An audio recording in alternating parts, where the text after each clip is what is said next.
Jérusalem est en émoi. De partout monte le cri de l'incompréhension et de la souffrance. Les pourquoi scandent les discours. Il faut dire qu'il y a de quoi. Un massacre. Un massacre perpétué par les soldats de Pilate dans la cour même du temple de Jérusalem. Et voici le sang des hommes qui se mêle au sang des animaux sacrifiés par les prêtres dans le temple. Oui, un massacre au cœur même du temple saint. Alors monte la question, pourquoi ? Pourquoi, Seigneur ? Et puis la tour de Siloé, celle qui était sur le rempart sud-est de Jérusalem et qui dominait la piscine du même nom, ne s'est-elle pas effondrée, écrasant sous elle 18 personnes innocentes ? Pourquoi ? Pourquoi, Seigneur ? Oui, monte alors la question éternelle, qu'est-ce qu'on a fait pour mériter ça ? Plus précisément, qu'est-ce qu'ils ont fait, ces Galiléens, pour être ainsi massacrés ? Et puis, étaient-ils vraiment innocents, ceux qui ont été pris au piège des pierres qui s'écroulent et qui tombent et qui tuent ? Alors la question peut nous paraître d'un autre âge, et pourtant il me semble qu'il faut nous arrêter ici un instant. Alors il y a 2000 ans, dans la piété de l'époque, tout ce qui arrivait à l'homme résultait, croyait-on, de la volonté de Dieu. Alors s'il arrivait quelques événements positifs, c'était le signe de la bénédiction de Dieu, suite à un comportement exemplaire. Vous étiez bénis de Dieu, et donc riche en bonne santé, avec un grand troupeau. Et si au contraire il vous arrivait quelque chose de fâcheux, voire de dramatique, alors ce devait être la punition divine, suite à de bien mauvaises actions. D'où la question qui monte dans Jérusalem ce jour-là, qu'ont-ils fait pour mériter cela ? Étaient-ils plus mauvais que les autres ?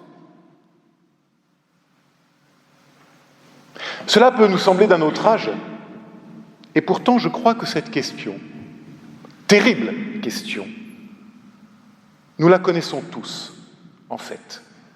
Lorsque survient le malheur, qu'est-ce que j'ai fait pour mériter ça ? Lorsque je fais une visite à l'hôpital, suite à un accident ou devant l'annonce d'une maladie grave, presque toujours, à un moment ou à un autre, la personne visitée me dit « Monsieur le pasteur, Jean-François, qu'est-ce que j'ai fait pour mériter ça ?» Oui, qu'est-ce que j'ai fait pour mériter ça ? Et si nous disons cela, c'est parce que nous avons la tête dure. Et nous voulons toujours regarder en arrière et inventorier l'ordre des causes. Il nous faut un coupable, un responsable, une explication bien rationnelle à ce qui nous arrive. Parce qu'il nous faut bien expliquer le mal et le malheur. Nous voulons comprendre, nous voulons enfin avoir l'illusion de tout maîtriser. Parce que comprendre, c'est maîtriser. Alors, si nous sommes croyants, nous en appelons à cette vieille logique de faute et de répression-punition. Sans prendre garde. Sans prendre garde que nous travestissons ainsi Dieu en père fouettard et en responsable de tous nos malheurs ou de toutes nos horreurs. Le plaçant ainsi, Dieu, du côté de la mort et non plus de la vie, de la punition et non plus de la grâce. Et nous entendons encore cela aujourd'hui. Et nous pensons encore cela aujourd'hui, consciemment ou inconsciemment, peu ou prou. Oui, j'en ai peur, cela est toujours inscrit au plus profond de nous-mêmes. Qu'est-ce que j'ai fait au bon Dieu pour mériter ça ? Mais alors nous confondons Dieu et sa puissance de vie à l'œuvre dans nos vies avec celle d'un grand marionnettiste ou d'un joueur d'échecs qui jouerait avec nos existences. Alors que tout au contraire, le Dieu de l'Évangile vient se glisser en nous et à côté de nous, via l'homme de Nazareth, afin de nous aider à porter notre charge d'humanité. Il ne joue pas avec nous, déplaçant les pions sur un échiquier gigantesque, mais il joue à nos côtés, nous aidant à porter notre poids de souffrance et d'errance. Alors devant ce tragique quiproquo, claque la réponse du Maître devant l'annonce des nouvelles de malheur. « Croyez-vous que ces hommes étaient plus pécheurs que vous ? Non, vous dis-je. Non, vous dis-je. Non, jamais plus imputer à Dieu l'origine du malheur et de la souffrance. Alors que Dieu, au contraire, se tient à jamais du côté de la vie et du bonheur, du relèvement et de la joie, mais jamais, jamais du côté de l'origine du malheur et de la mort.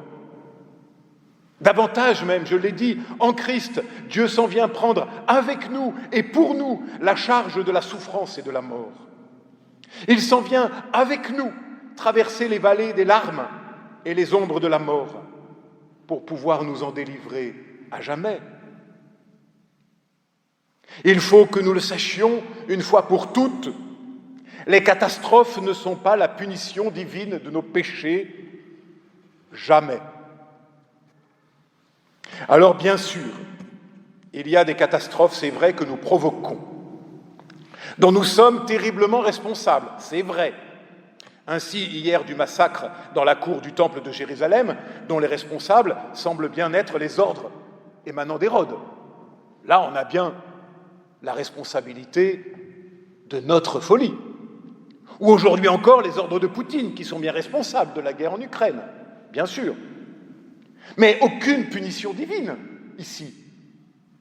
Simplement la terrible liberté humaine qui se pervertit et qui fait devenir ouvriers de mort ceux qui sont appelés à être des ouvriers de vie. Mais il est vrai que la question peut se poser en cas de maladie ou de catastrophe naturelle. Si ce n'est pas la responsabilité de l'homme, alors de qui est-ce ? Serait-ce Dieu ? Non, dit le Maître, non, je vous le dis. Alors ma sœur, mon frère, si ce n'est pas l'homme, si ce n'est pas Dieu, alors si c'était seulement le chaos de la vie, et si la seule faute en incombait à pas de chance. Une autre fois, dans l'évangile de Jean, Jésus va s'opposer de manière catégorique à cette volonté qui est la nôtre de vouloir expliquer la souffrance et le malheur par l'expiation d'une faute et la punition divine. Nous sommes donc dans le 4e évangile, et Jésus, accompagné des disciples, croise un homme aveugle de naissance. Monte alors la question dans la bouche des disciples, qui a donc péché, lui ou ses parents, pour qu'il soit né aveugle ? Car l'explication de l'époque et de toujours va jusque-là. Lorsqu'on ne peut pas expliquer la chose par la faute du malade, un bébé nouveau-né peut difficilement avoir péché, alors à qui la faute pour qu'il soit ainsi puni ? Si ce n'est pas lui, il paye pour ses parents. C'est QFD. D'où la question des disciples chez Jean, qui a péché, lui ou ses parents ? Et exactement comme dans notre texte de ce matin, la réponse de Jésus sera sans ambiguïté, ni lui, ni ses parents. Ainsi, par 2 fois dans les évangiles, Jésus vient rompre à jamais notre logique mortifère qui veut faire de la faute l'origine de tous nos malheurs. Et chez Jean, comme ici chez Luc, remarquons que Jésus n'explique pas l'origine du malheur. Non, c'est bien ça qui nous embête d'ailleurs.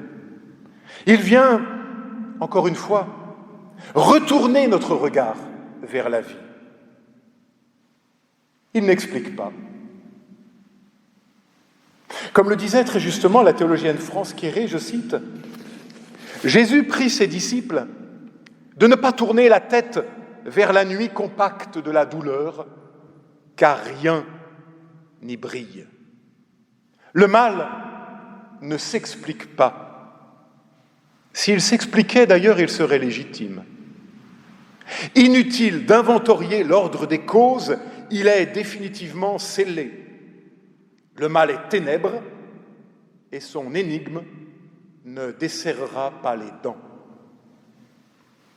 Il est donc un mal qui n'a point face humaine et dont ni Dieu ni l'homme ne peuvent rendre compte. La lumière n'est pas derrière nous, dans la profondeur des causes, elle est devant, à l'horizon de nos désirs et de notre volonté. » Fin de citation. La lumière n'est pas derrière nous, dans la profondeur des causes et dans les explications à tous nos pourquoi. La lumière est devant, à l'horizon de nos désirs et de nos volontés, disait France Quéré. Oui, l'Évangile est là pour nous retourner vers la vie et non plus nous complaire dans la contemplation du malheur.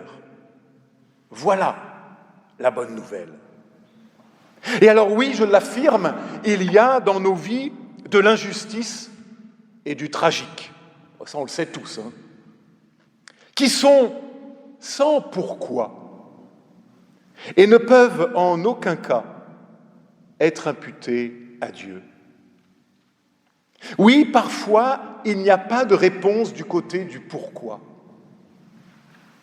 Dieu, au contraire, se tient non du côté de la mort, mais bien du côté de la vie, du pourquoi en 2 mots cette fois, c'est-à-dire pour la vie, pour le sursaut de la vie, fût-ce au milieu des ténèbres.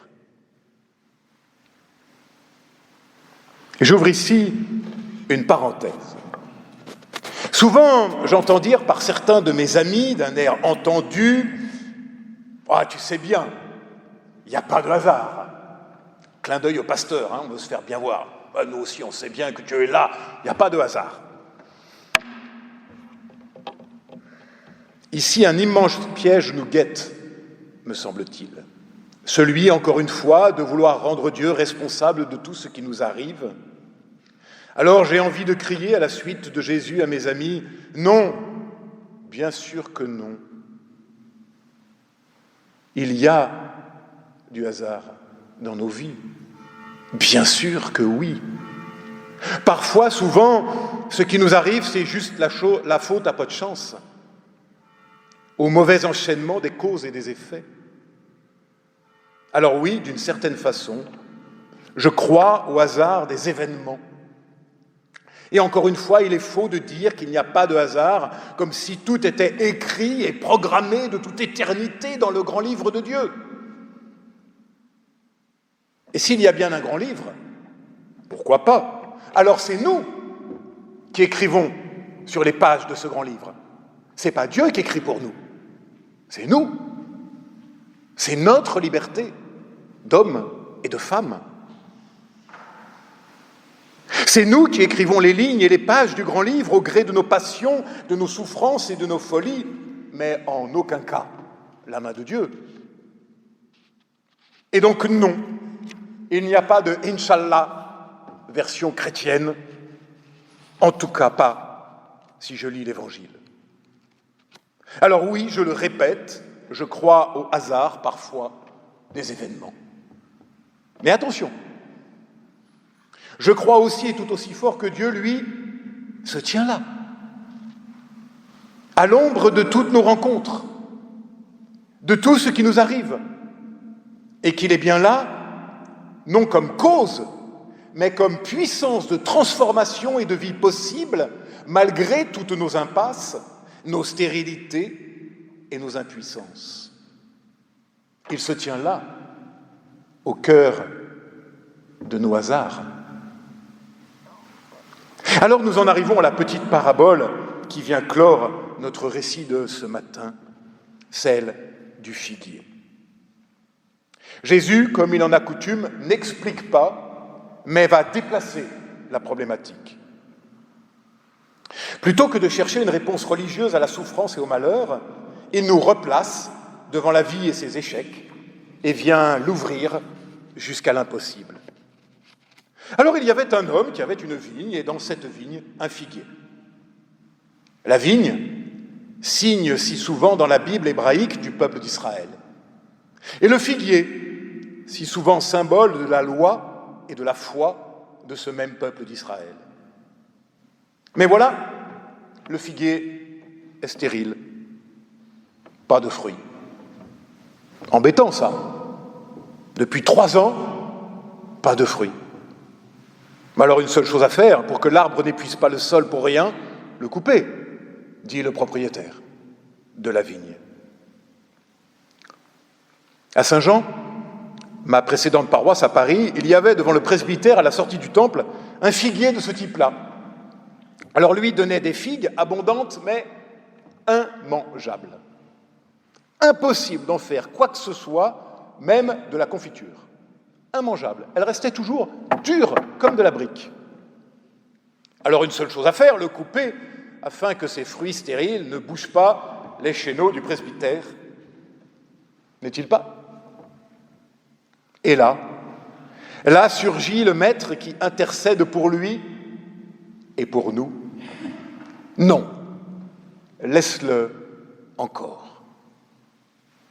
Et si, dit l'ouvrier au patron, et si il parvenait malgré tout à donner du fruit? Attendons encore. Allez, encore une année. Et après nous aviserons. Surgit ici le cœur de l'Évangile, le cœur de la bonne nouvelle pour nous. Ce « et si » de la confiance et de l'espérance. Et si? Et si ta vie n'était pas une impasse? Et si ta vie ne se réduisait pas à tes échecs et à ta souffrance? Et si? Et si nous étions plus grands que ce que nous croyons? Et cela jusque dans l'impossible, attendre du fruit d'un figuier stérile. Mais voilà qui est Dieu. Où se tient le Christ de l'Évangile? Non pas punisseur de nos fautes, mais infatigable avocat de l'homme, intercesseur à l'image d'Abraham, infatigable défenseur de l'humain dans sa fragilité et ses errances. Oui, le Christ, qui se tient devant Dieu et à côté de nous, pour proclamer à jamais « Attends, suspends tout jugement, et si la vie triomphait quand même ?»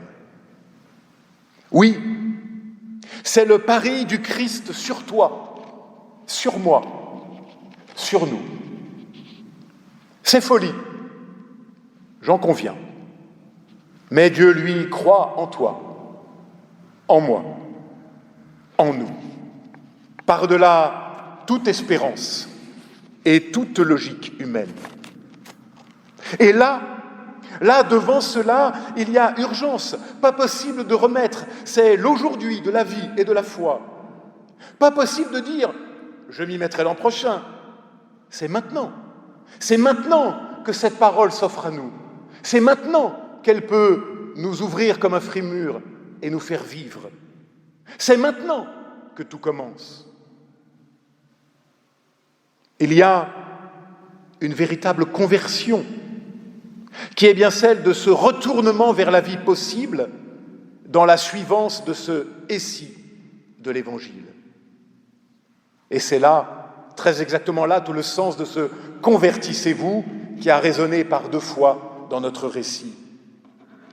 Luc emploie alors un petit mot grec, métanoéo, qui signifie littéralement changer d'avis, changer de sentiment, d'opinion, se retourner.